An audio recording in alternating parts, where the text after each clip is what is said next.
অবশেষে কি ভেঙে যাবে সব মিথ্যের দেওয়াল? কুসুম কি আজ ছোট সাহেবকে জানিয়ে দেবে তাদের অতীতের সেই গোপন বিয়ের সত্যিটা?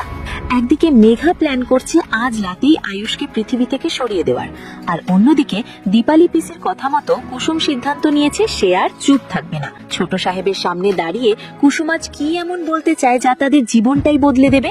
জানলে আপনিও চমকে যাবেন, তাই ভিডিওটি শেষ পর্যন্ত দেখুন। বন্ধুরা, আজকের পর্বটা শুরুই হয় এক বুক ভরা অভিমান দিয়ে। কুসুম আজ আয়ুষের চোখের দিকে তাকিয়ে সোজাসুজি প্রশ্ন করে, আপনি কি মেঘা ম্যাডামকে ভালোবাসেন? আয়ুষ এর কোনো সদুত্তর দিতে পারে না। সে শুধু অবাক হয় কুসুমের আচরণে। কুসুম যখন তাকে বারবার মালিক বলে ডাকছিল, তখন ছোট সাহেবের মনের ভেতরটা যেন দুমড়ে মুচড়ে যাচ্ছিল।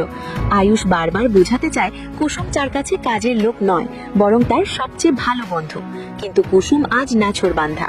সে নিজেকে ছোট করেই রাখতে চায়, কিন্তু আসল খেলা তো চলছে অন্য জায়গায়। মেঘা আর তার সেই সুপারি কিলার। জঙ্গলের মধ্যে দাঁড়িয়ে মেঘা আজ নিজের ভয়ঙ্কর রূপটা দেখালো।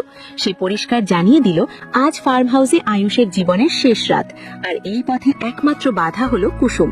মেঘার কনফিডেন্স দেখে মনে হচ্ছে বড় কোনো বিপদ আজ ধেয়ে আসছে। এদিকে কুসুমের মনে ঝড় চলছে। দীপালি পিসি ফোন করে কুসুমকে সাহস জোগালেন। তিনি মনে করিয়ে দিলেন কুসুমের ভালোবাসার কোনো সীমা নেই।